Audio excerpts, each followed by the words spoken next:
And we are live. How y'all doing today, Cash Sports family? I am glad once again to be here on a wonderful Friday, right? I know y'all seen that title. I know y'all know what's going on. I want to talk about, something a little bit personal to me today. I know it's a lot of you guys aren't interested in the New York Giants, but they're my team, and I do got a little rant, to talk about. So, as it pertains to the New York Giants, right? So before we get into that, please like and subscribe to Cash Sports Podcast. I would graciously appreciate it. And I know y'all see that Cash App at the bottom. I would graciously appreciate anybody that donates, because anything I receive would definitely be going back into the platform, because I'm only growing, man. And I want to say an announcement too. I just reached 4,000 subscribers. Yes, you heard it here first. I just reached 4,000 subs. So I want to thank everybody for subscribing to Cash Sports, right? Tuning into my videos, watching my shorts, watching my live streams. I want to get my live stream up as much as possible, because all it does is just keep helping out the platform, because more and more this keeps growing, I can do it more and more, and I can stream every single day. I can't wait for those times to come. But as of right now, man, I can only give what I can give, right? So let's get into it, right?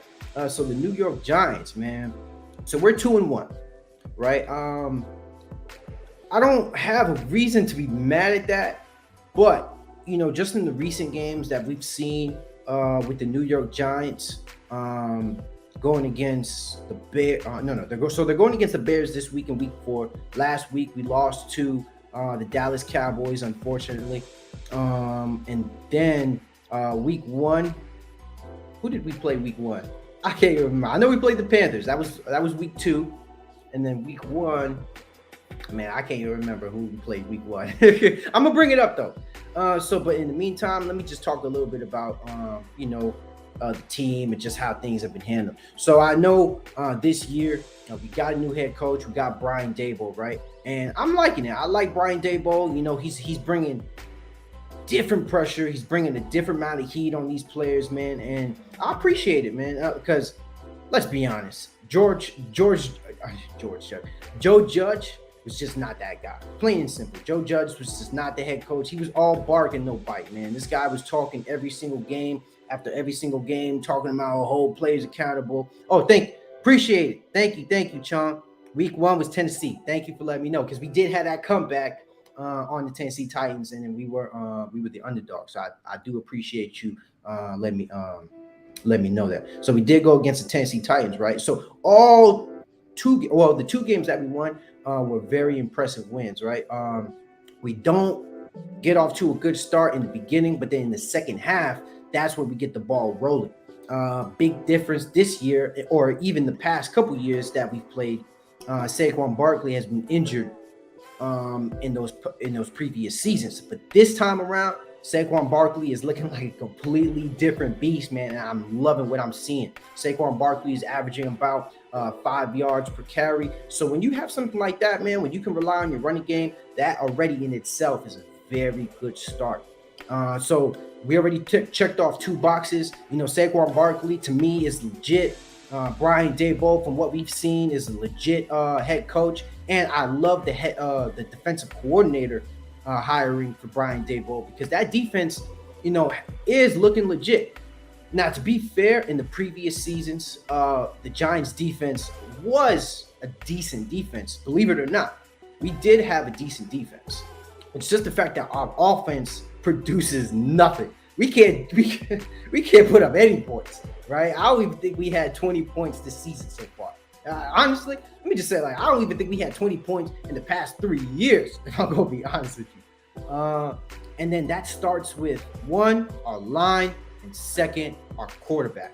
Now, I'm going to be a little bit explicit here. I think Daniel Jones, he sucks, man. He's just not our guy, not our quarterback. I don't believe in him. We should have never drafted him that high. I didn't even know Duke had a football team. Who knew Duke had a football team, right? I'm joking there. They're a Division I football team, but nonetheless, come on, bro. We drafted Daniel Jones. This guy wasn't really a high prospect heading into the draft, and then we drafted him extremely high. I would want to say Saquon, the same situation goes for Saquon Barkley as well. But he is producing, and any productivity is going to show, it kind of defeats the purpose of even making that argument. But the reason why I still bring that up is because Saquon Barkley is a running back, right? So it's religiously known, or I would say in recent memory, that running backs shouldn't be drafted at least within the top 5 of the NFL draft. Saquon Barkley was a good pick at the time being. He was Offensive Rookie of the Year, right? But since then, he had so many injuries, so we weren't really able to capitalize off of his talent and his abilities. And now that we got him back, and he's one of the leading rushers of the year, we have a lot to piggyback on. But here's the biggest issue when it comes to the Giants. The freaking O-line. I cannot stress this enough. I'm telling you, this drives me insane. The Giants' offensive line is a disaster. I mean, we've had some guys on there. We've rotated a couple guys on the offensive line, and it just doesn't seem to work. It's not, and the thing about it is, it's not like we got Joe Burrow. It's not like we got, we don't have anybody that's. Hold on, let me take a pause real quick because I'll put my comment up. So, Duke ain't a team. Daniel Jones ain't the guy. Facts. Nah, for sure. And that's exactly what I'm alluding to. He's just not that guy. So, Chum, and I want to say this to you since I'm talking to you right now.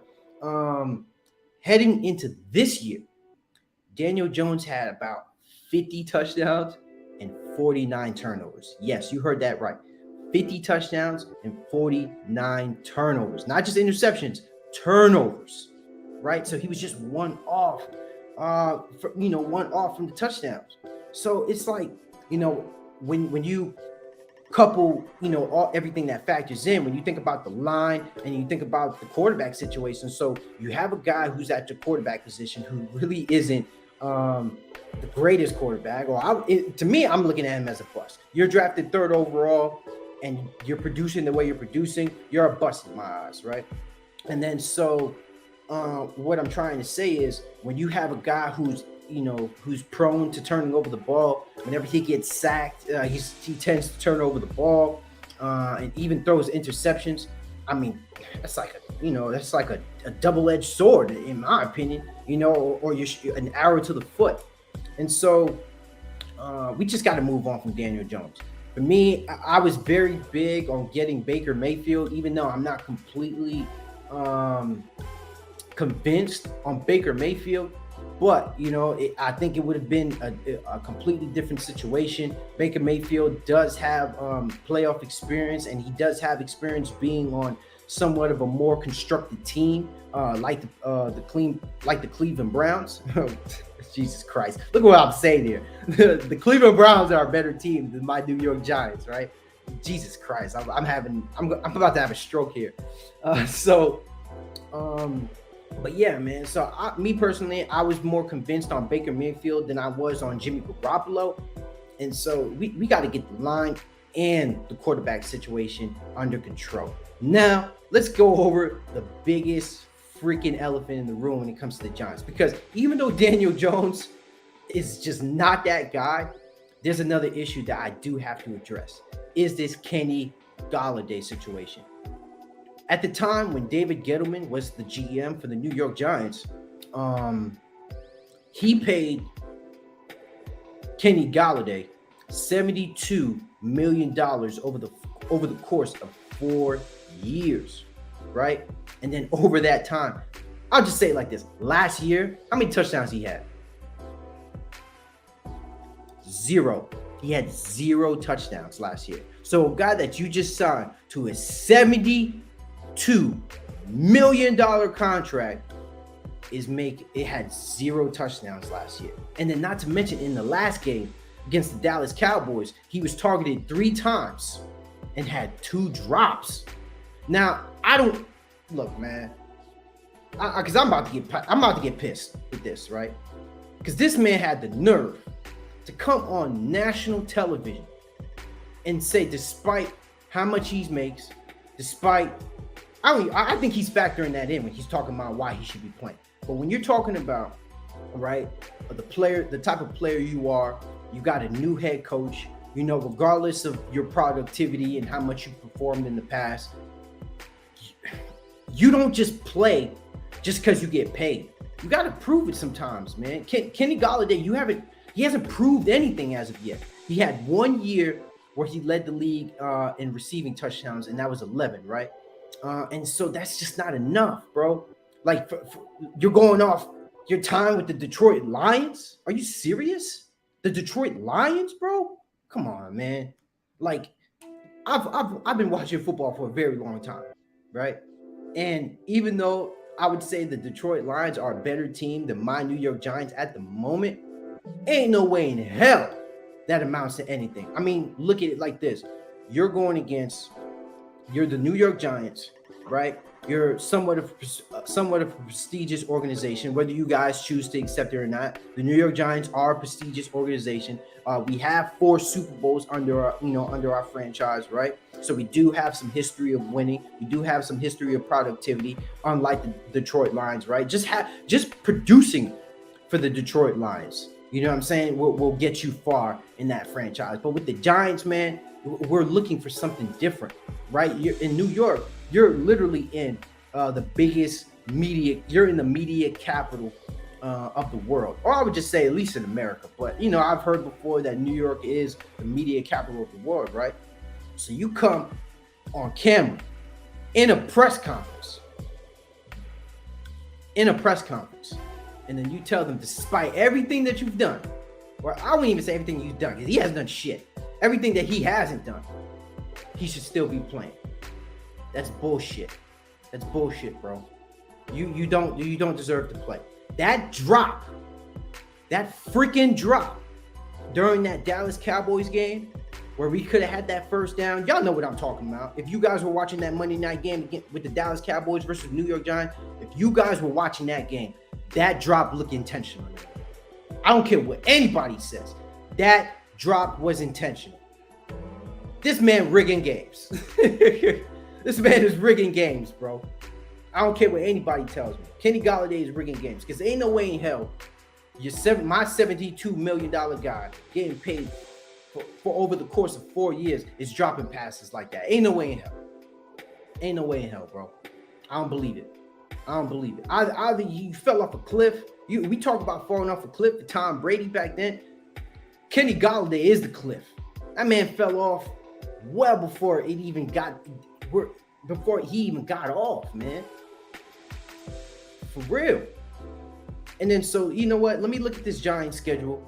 Let me pull this up real quick, because I do want to kind of backtrack some of the games and just how we've been producing as of late. So in the last game, right? Let me bring up this Panthers one. So in the last game, I know it was really exciting. We had a really late field goal in that game, because that was the only reason how we were able to even able to win this game. Hell yeah, I'm heated, bro. Come on, bro. I'm gonna get to you on that, but let me get to another comment. But good looking out on the thumbs up though. Again, boy, OBJ back to the Giants. Yay or nay from a fan's perspective? I would love OBJ. I would love OBJ on the Giants. I mean, he was there. I felt like we should have never let him go to begin with, right? And that was David Gettleman, BS GMing. I mean, come on, look at what he did afterwards. And look at what he did after he traded away OBJ. He drafted Daniel Jones, right? What else? He drafted, even though, like I said, I don't want to hold Saquon Barkley, but he drafted Saquon Barkley way too high. He gave Kenny Golladay the $72 million contract. He's never addressed the offensive line situation when it came to, trying to protect the quarterback and just, being proficient in that end. I mean, come on, bro. Over the years, I mean, we've drafted a guy in the draft high, I think a couple years ago. His name was Flowers, I believe. I may or may not be wrong with the name, but it doesn't matter because he sucked anyway.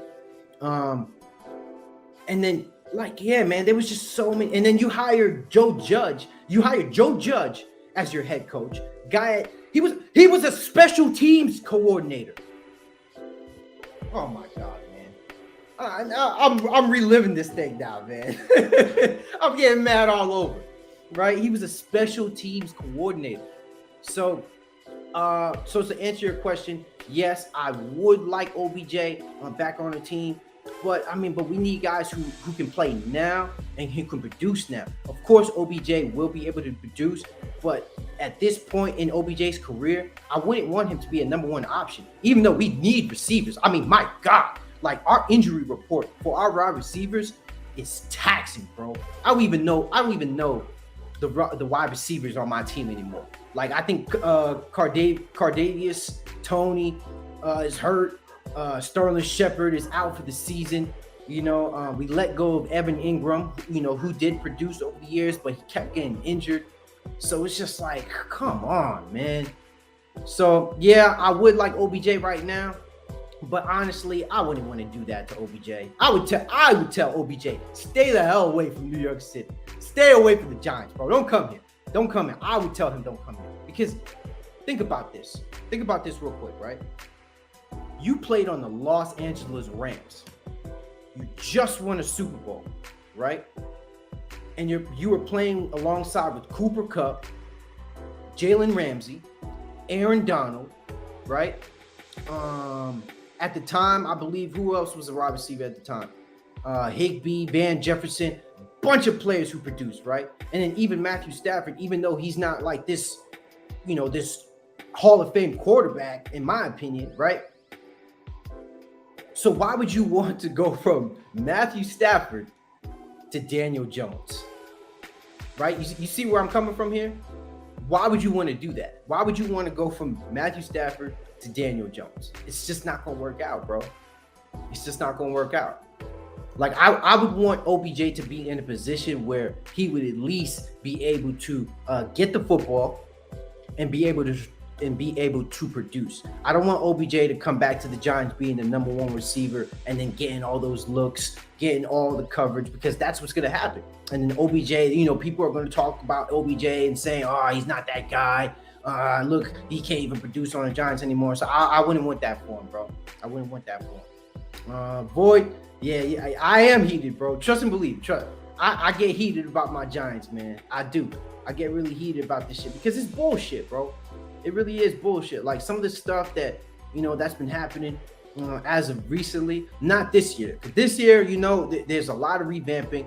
Brian Dable just got into the position as head coach for the New York Giants. So we are in a rebuilding stage, whether we choose to accept it or not. Any win that we get on our schedule is a plus. I mean, come on, we got the dub against the Tennessee Titans, we got the dub against Carolina Panthers, and so those are win in my eyes. You got these guys, they're playing hard, they're doing whatever they can to play football or to win the game, right? And then just that in that second half, right? In that second half, that's when we show our colors. But the thing about it is with the Giants, I don't want to keep going in a situation where every time we play, we gotta catch up. You know what I'm saying? We gotta rebound. We have to make a comeback. Like essentially, I would like to see the Giants blow somebody out. I would love to see us being ahead of things every now and then. I mean, come on, bro. Like cut me some slack here, man. I want to see my Giants win. Even though I was fortunate enough to see 2 Super Bowls under my New York Giants with Eli Manning. But, man, it's just been a rough one for real. And then so, believe it or not, way back ago, couple years ago, back when Stephen A. Smith was still having his radio show, and I called in. And he was talking about the Giants. He was talking about Dwayne Haskins and that situation, whatever. And then I reiterated that for me personally, rest in peace, Dwayne Haskins, by the way, brother passed away. So do got to put that out there. I wasn't convinced on Dwayne Haskins. I just didn't think he was the quarterback that I was convinced on to be our future franchise quarterback. But the way I'm looking at it now, anything would be better now. Dwayne Haskins would be better than Daniel Jones, in my opinion. Even though Daniel Jones, he can make plays happen with his feet, it's not enough, man. It's not enough. It's just simply not enough. And then so, at the time when I called in, I reiterated, I was like, yo, I'm not convinced on on Dwayne Haskins. And then that's what I had reiterated to Stephen A. Smith. And then what he said to me is that the Giants are just too afraid to kind of step out of their comfort zone and try different things. I mean, think about it. Because I'm gonna put it like this. The year Geno Smith started for the New York Giants, I don't know if you guys remember, right? When Eli Manning, I think it was his last year, when he got injured. And then they were thinking about benching Eli, and then he had like the most consecutive starts for an active QB, right? And then they benched him for Geno Smith. Did you guys know that was the first time the New York Giants have ever started a black quarterback? That was the first time, right? So, but to be quite clear and to play devil's advocate here, we did have Eli Manning for a prolonged period amount of time, and then before that, I think we had Phil Simms, and who knows, that gray area, because I started watching football around the time Eli Manning was still fresh and young and just entered the league, right?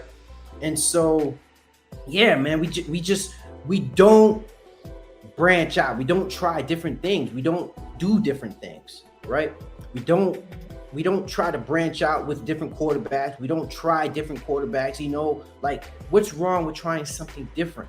Like, I mean, look at what all these other teams are doing. Look at the Ravens. Just imagine if the Giants had drafted Lamar Jackson, right?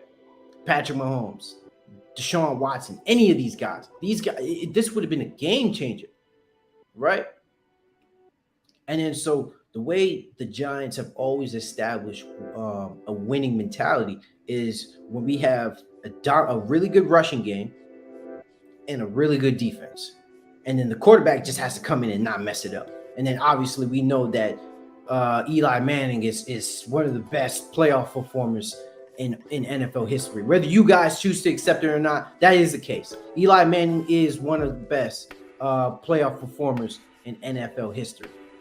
So with that being said, right? And also, you know what, Chung, I also want to say this too, if you're still there. I think a better situation for OBJ would have been to go to the Green Bay Packers. I felt that way before he went to the Los Angeles Rams, and I still feel that way now. Now, do I feel like after the Super Bowl win? No, I don't think. I think going to the LA Rams was a way better situation than the Packers compared to. The situation for OBJ to go to the Rams was a way better situation than the Packers. But I felt like really it was hit or miss. It could have went either way, because OBJ could have really been that difference maker if he had been to the Packers, same way he was a difference maker when he went to the Rams, right? And so just imagine when you think about Devontae Adams and OBJ, playing alongside each other with Aaron Rodgers throwing in the football. So I'll just leave that right there, right? And then so with the Giants, we are, let's finish this off right here with some stats as it pertains to our team stats. So in terms of passing, right, we are ranked. Let me see. Man, I don't even see us on here. Okay, so we're like the middle of the pack. So I would say we're about, let's see, 1, 2, 3, 4, 5, 6, 7, 8, 9, 10, 11, 12, 13, 14, 15, 16, 17. So we're 17th in the league in terms of offense. Packers need him for sure. Yeah, and trust me, Chong, I said that last year when OBJ was a free agent. I'm telling you, if it Rams, I felt like we're the only comparable team to go to. If it were any other team, it should have been the Packers, right? And then so back to the stats, right? Giants, man, we're like 17 in the league when it turns to offense. So let's look at some things here that I can bring up. So we're like, decent enough. We're still like 64% when it comes to completion percentage. Yards per attempt, we're like 6.1. Passing yards were like 560 passing yards, which is kind of like, middle of the pack or kind of below the curve. Now, when it comes to touchdowns, we only have like 3 touchdowns on the year with 2 interceptions. Not really shocked there. Our rate is 82.7. We have like 23 first downs. I don't really know, how good that is. We have 25. We have a 25% of getting a first down. 4 20-plus yard plays. Let me see. We have 1 40-yard play, and then we've given up 13 sacks.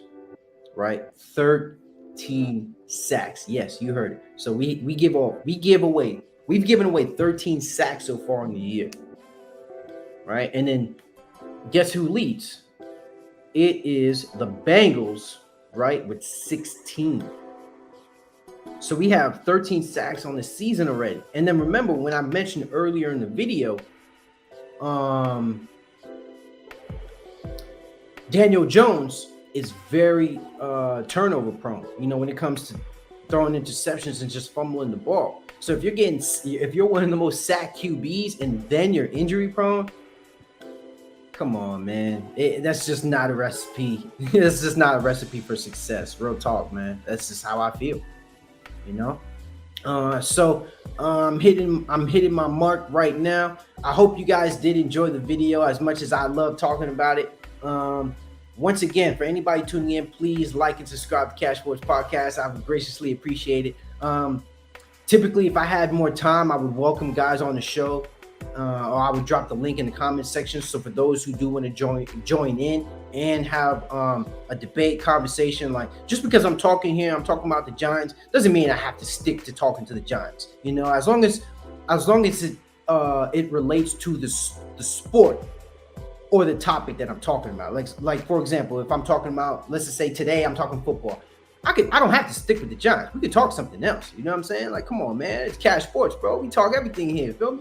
And then and then if it's basketball, we can talk anything basketball. Once I get my little segment out the way, and then we can go in from there. We can debate all day till the cows come home. Feel me?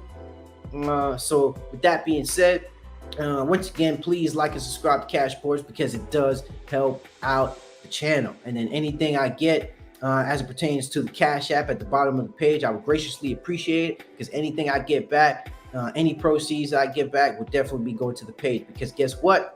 I'm only going up from here, man. I just reached 4,000 subs and I'm really excited. I'm really thankful for you guys. Thank you, man. Appreciate it, Chong, man. Thank you for engaging too, by the way. I love the fact that, even though you're not on the platform, I love the fact that you're engaging with me and having a conversation, man. I love it. I do like when people engage in the comment section, even though I don't have people coming on. But thank you, man. I'm trying here. I'm trying. Best advice I can always tell people is, when everybody goes through tough times, man. And there's so much going on in life, with wars and everything just so out of whack. But it's just about being consistent. It's just about doing what you love, and I do love this. I do genuinely love coming on here and talking sports, talking football, talking basketball, talking to professional sports, man. So if there is, I would say, a passion that I have, this would definitely be it, man. So I do appreciate it, Chung, man. I'm trying. You just got to keep going. So for anybody who feels down, anybody, you feel like you're depressed, you're suicidal, you're going through anything, trust me, man. I've been there. I've done that. I've been through some hard times, but guess what?